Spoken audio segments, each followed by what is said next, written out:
नमस्कार. 3 मोठ्या घटना चर्चेत आहेत. अर्थात या सगळ्या अफवा मीडियाने सोडलेल्या. म्हणजे माझं तर स्पष्ट मत आहे, भारतीय जनता पार्टी आणि त्यांच्या महायुतीतलं सरकार यांच्या विरोधात विरोधी पक्ष मला कुठे दिसतच नाही. दिसते ती फक्त मीडिया. म्हणजे मीडियातल्या माणसांनाच हे सरकार जावं वाटतं आणि उद्धव ठाकरे, राज ठाकरे, रोहित पवार यांचं सरकार यावं वाटतं. हे मीडियातल्या लोकांना वाटतं. आणि त्यामुळं ते बिचारे किती प्रयत्न करतात, काही होत नाही. दुपारच्या वेळेला गोमूत्र पाहिजे म्हणून आमच्या गावाकडं एखादं भांडं घेऊन गाईच्या मागं फिरणारे सापडतात. आता दुपारच्या वेळेला गाय काय करत नाही, गोमूत्र देत नाही, मूत्र करत नाही.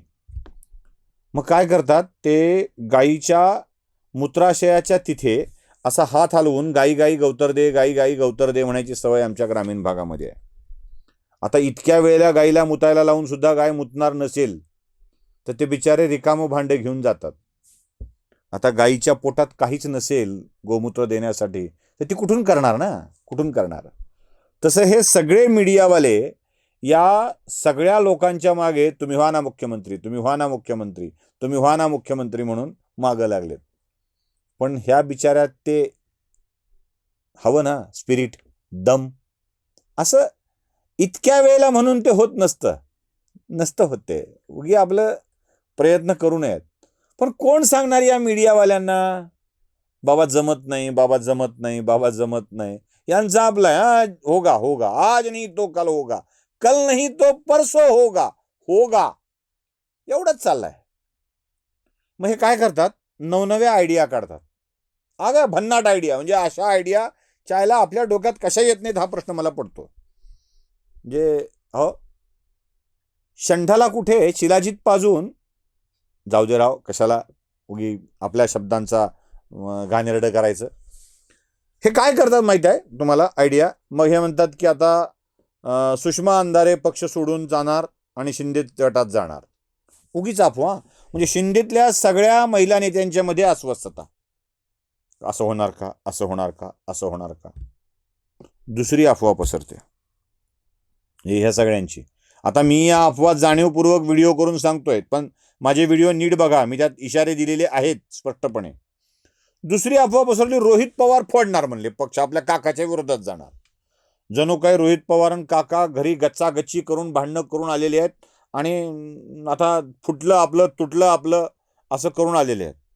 झालं, रोहित पवार वेगळा पक्ष करणार. आता राज ठाकरे चमत्कार करणार. ही ती अंधश्रद्धाच बरं का, अशीच अंधश्रद्धा. आता बघा, आता आले ना मग बघा, कायचं आले ना कयाचं बघा, तेव्हापासून चालू आहे. 13ची 1 राहिलं नाही. आता गयाचं आलंय. लोकांचे 3 13 होतात. लाखाचे 12,000 करणारे आम्ही बघितलेत.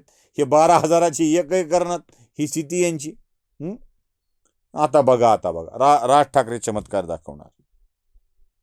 काय कशा करता. आता नवीन अफवा पसरली आज की एकनाथ खडसे भाजपात जाणार.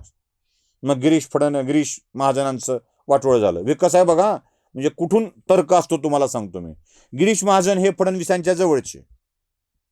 मग गिरीश महाजनांचे पंख कापण्यासाठी एकनाथ खडसेंना आणलं जाणार आहे. खडसेंना आणणार कोणतं, विनोद तावडेंना खडसे भेटले. खडसेंचा भाजपात प्रवेश निश्चित. भाजपात खडसेंचा प्रवेश झाला की गिरीश महाजनांचा पत्ता कट. गिरीश महाजनांचा पत्ता कट झाला की हा फडणवीसांना मोठा अरे किती लांब. फडणवीसांना बाजूला करण्यासाठी एकनाथ खडसेला आणायचं. एकनाथ खडसेला आणून गिरीश महाजनांचा पत्ता कट करायचा. महाजनांचा पत्ता कट झाला की फडणवीसांचा पत्ता कट. अरे भाजपला एवढा धंदा नाही उरलेला. ते सांगतील फडणवीसांना आता तू घरी जा, हे जातेत. कुठून काढतात यार तुम्ही हे सगळं, मला कळत नाही. कुठून काढतात, येतं कुठून हे तुमच्याकडं. हा गाई गाई गवतर ते प्रकार आहे ना. दुसरं काय आहे ह्याच्यापेक्षा दुसरं काय. बरं, त्या खडसेनी यांना खाटकन तोंडावर पाडलंय. खडसे तावडेंना भेटले आणि खडसे लगेच उद्धव ठाकरेंना भेटले. आता मला प्रश्न पडलाय, बिचारे खडसे तब्येतीनं खराब आहेत, ते व्हीलचेअरवर आहेत. उद्धव ठाकरे सुद्धा व्हीलचेअरवर भेटले बरं का. व्हीलचेअरवर खडसे मातोश्रीवर गेले आणि आपला बुके उद्धव ठाकरेंना दिला. आपला बुके उद्धव ठाकरेंना दिला आणि तेही आपलं करून घेत आहेत. फोटो बघा ना, तुम्हाला कळत होतो कसा चेहरा कसा काय. म्हणजे खरं तर आजारी माणसाला भेटायला उद्धव ठाकरे गेले असते तर बरं झालं असतं, छान झालं असतं. आठवा, एकनाथ खडसे साहेब, तुम्ही आजारी असताना तुमची व्हीलचेअर चालवत गोपीनाथ मुंडे आले होते. हे होतं खडसेंचं स्थान. हे होतं खडसेंचं स्थान. गोपीनाथ मुंडेंसारखा भाजपमधला सर्वोच्च नेता त्यांची व्हीलचेअर चालवत चालवत गेला होता. फोटो दाखवतोय. हे आपल्याच व्हीलचेअरनी उद्धव ठाकरेच्या बंगल्यावर गेले. हे यांचं स्थान, ही यांची स्थिती. आदल्या दिवशी हे मीडियावाले बोंबलत होते की आता तावडेंना भेटले, तावडे आवडे सर्वांना म्हणायला लागले. आणि मग तावडेची भेट झाली, उद्धव ठाकरेंची भेट गेली, तावडे सुटले आणि यल लागले. लागले की नाही? मी शब्द जपून वापरतोय. किती भंपकपणा चाललाय, किती भंपकपणा. अजून एक अफवा पसरली. ते म्हणले म्हणजे काय, म्हणजे एखाद्याचं वाटोळं करताना सुद्धा अरे किमान चांगला म्हणजे वाटोळाचा तर विचार करा. ते म्हणले देवेंद्र फडणवीस आता केंद्रात जाणार, केंद्रात अर्थमंत्री होणार, त्यांचं महाराष्ट्रातलं मुख्यमंत्रीपद जाणार. याला म्हणतात बघा शाप देताना सुद्धा चांगल्याचा देणे. ती केंद्रात जाणार, अर्थमंत्री होणार, देशातल्या पहिल्या 4-5 नेत्यात जाणार. आता महाराष्ट्रातला पहिला आहे, देशातल्याच मोठ्या नेत्यात जाणार. अरे काय म्हणजे कशासाठी हे चाललंय? आपल्याला कळतंय आपण काय बोलतोय ते. बर, यांचे पुन्हा एकदा यल लावण्याचं काम पृथ्वीराज चव्हाणांनी केलेलं आहे.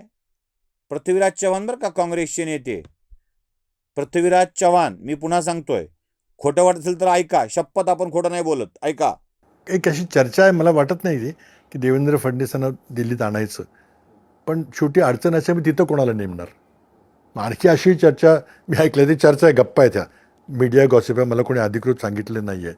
पण बहुतेक शिंद्यांचा गट भाजपमध्ये विलीन होईल आणि मग शिंद्यांना पुन्हा मुख्यमंत्री करून त्यांच्या चिरंजीवांना इथं कॅबिनेट मंत्रीपद दिलं, अशी चर्चा तुमच्याच आहेत. पाहिलं? अब क्या करोगे मीडिया वालो. तुम्हाला असं सतत तोंडावर पाडलं जातं. चव्हाणांनी सांगितलं ना हे होणार नाही आणि आमच्या कोणात दम नाही. बरं, कोणात दम आहे हो? विरोधी पक्षातल्या कोणात दम आहे? तुम्ही कितीही गाई गाई गवतर दे म्हणून मागं फिरलात तर गाय देणार आहे का? आणि तुमचा मोठा प्रॉब्लेम काय झाला सांगू? गोमूत्र दे, गवतर दे, गोमूत्र दे, गवतर दे म्हणून जिच्या मागं तुम्ही फिरताय ना गाय समजून, ती गाय नाहीये बरं का. असं बैलाला गवतर दे म्हणून होत नसतं. ते बैल मुतला की वेगळाच गोळ होतो. कृपया असे कुटाणे करत जाऊ नका. नमस्कार.